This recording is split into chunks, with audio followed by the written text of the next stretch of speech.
Hi, and welcome to this video. Today, I'm going to explain you what are the changes in the new 2020 CMA exam part 2. And we're going to discuss, is the new exam more difficult than the old one? If you want to know more, please keep watching.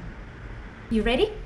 Okay, let's get started. Before I move on to what's changing in the CMA exam part 2, I want you to know that I have another video that goes over the changes in part 1, and this is going to be linked down below for your reference.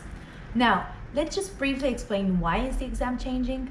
The reason is that the Institute of Certified Management Accountants conducts a survey every 4 to 5 years in order to keep the profession current and to keep our role and the certified management accountants up to date with all what's out there in the world, in the financial world, in the technological world. So after the results from the survey come out, they do change the syllabus pretty much every 5 years. So this is why we would have a new exam starting January 1st, 2020. And now I am going to go through what it's not changing and then what it is changing. What's not changing in the CMA exam part 2 as well as part 1, it's the exam structure. We still have 100 multiple choice questions that you can complete in 3 hours and 2 essay questions that you would get 30 minutes per essay question. So total exam time of 4 hours.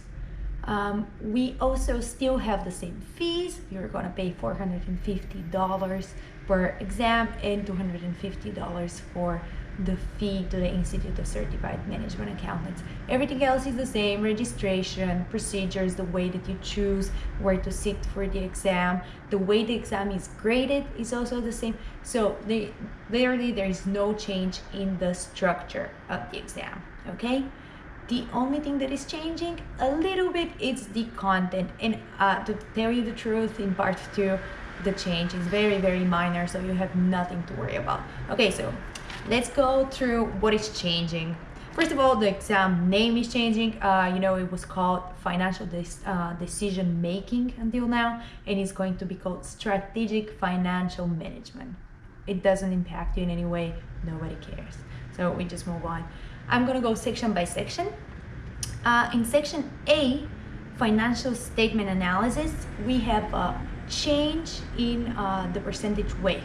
It is reduced by 5%, so we move from 25 to 20%, and this reduction is driven by the elimination of one learning outcome statement, and this is off balance sheet financing. So you study everything that was included in section A until now. You just eliminate this one item that is off balance sheet financing, and that's all. That's the only change in section A, financial statement analysis.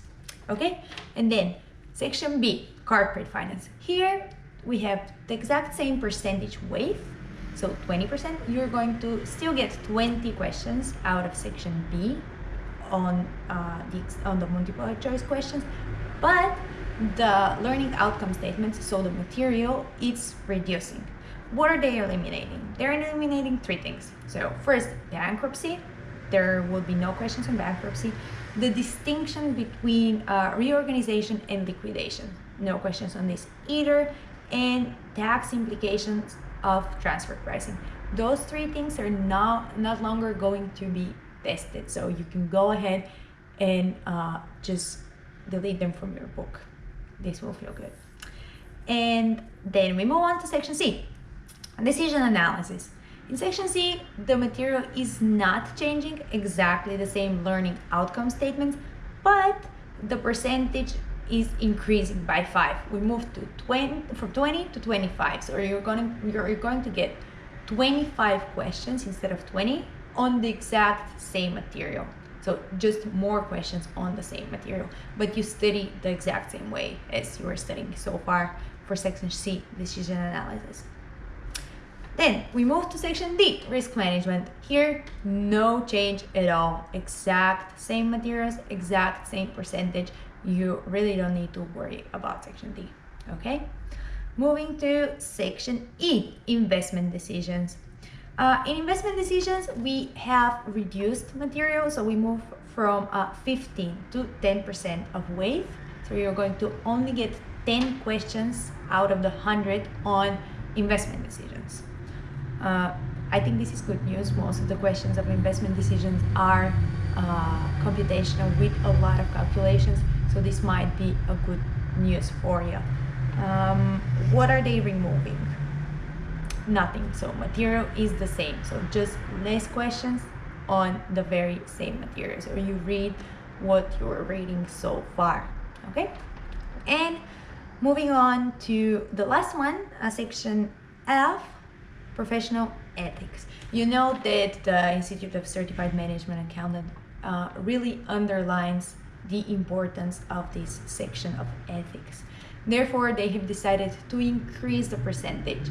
So we are going to get more questions on ethics. It was 10% in 2019. Now it's moving up to 15%. How are they going to change this? Here, there's a little bit of change. They're reducing some material, but they are adding new one on top. So what's eliminated from the old exam is the methods to monitor ethical compliance and the requirements of the SOX section 406, which is the code of ethics for senior financial officers. So this is not going to be tested any longer, SOX 406, and no longer tested on methods to monitor ethical compliance. But instead, we are going to be tested on groupthink, diversity of thought, and ethical leadership. These are new concepts that they're introducing, so you will need to update your material in this section, and you'll get 15 questions instead of the 10 that you were getting so far. All right, so this is it. CMA exam part 2, everything that is changing. Okay, so now that we know what's changing in the CMA exam part 2, let's talk about if the new exam is more difficult than the old one. Honestly, I don't think it is. The material changes are very minor, just a shuffle between the percentages, added and subtracted 5% here and there, a little bit of new material with the new learning outcome statements, but also some learning outcome statements are deleted. So I really don't think the new exam is more difficult. You don't have nothing to worry about, and you can continue studying the way that you were studying so far. And before I summarize what we talked about, I just want to remind you that the very last exam window that you can take the 2019 exam is the one in September, October, so in literally a month. And from January 1st, you will have to prepare the new exam, the 2020 version.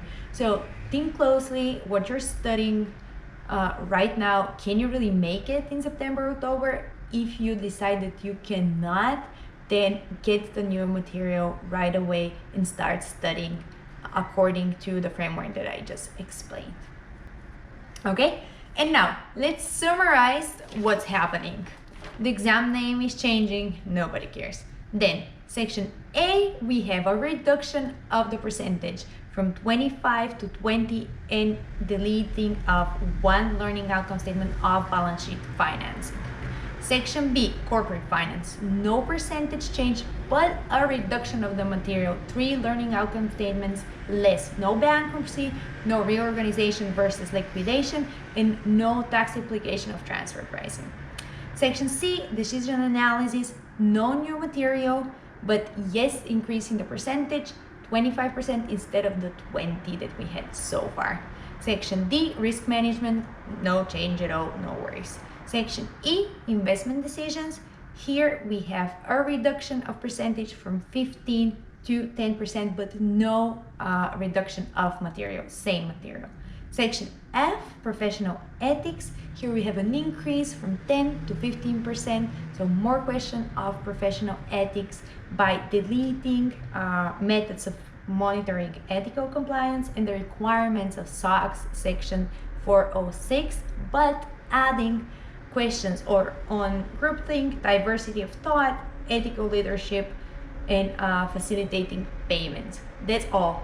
This is all that is changing. So if you like this video, please give it a like, and down below I'm going to link you the video on what's changing in part 1 of the CMA exam.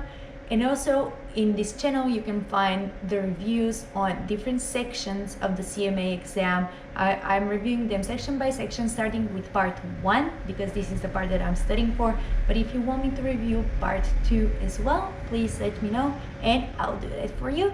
And good luck with your studying. I'll see you in our next video.